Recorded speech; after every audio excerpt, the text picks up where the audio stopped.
जनतेच्या नेतृत्वाचा नायक फक्त बाबा नायक। मनमाड येथून धुळे, नरडाणा व इंदूर जाणाऱ्या रेल्वे मार्गाच्या भूसंपादनाला काल माळीच परिसरातील शेतकऱ्यांनी विरोध केला।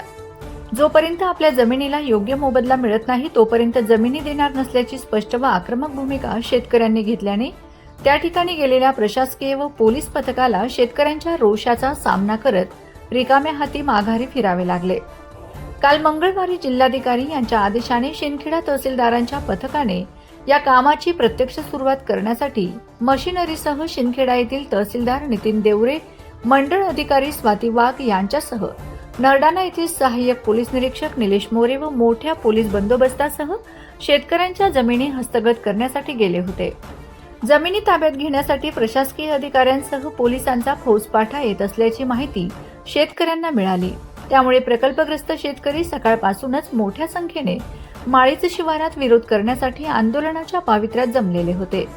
यावेळी शासनाने जाहीर केलेला मोबदला हा अत्यल्प असल्याने जोपर्यंत बाजारभावाने मोबदला मिळणार नाही तोपर्यंत सहकार्य करणार नाही अशी भूमिका शेतकऱ्यांनी घेतली।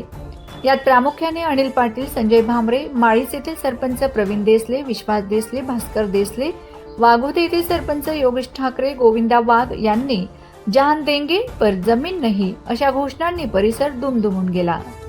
माननीय तहसीलदार साहेब व मंडळ अधिकारी व तलाठी मॅडम आणि पोलीस प्रशासन आमच्या शेतीवर ताबा घेण्यास आले असून आम्ही त्यांना ताबा देण्यास नकार दिला आहे व आम्हाला त्यांनी जबरदस्तीने ताबा घेण्यास आले असून आम्ही त्यांना नकार दिला आहे कारण आम्हाला योग्य तो जमिनीचा मोबदला मिळालेला नाही आणि बागायती जमीन असून आम्हाला जिरायती जमिनीचा मोबदला देण्यास भाग पाडले आहे आणि लवाद न्यायालयाचे जनतेच्या नेतृत्वाचा नायक फक्त बाबा नायक।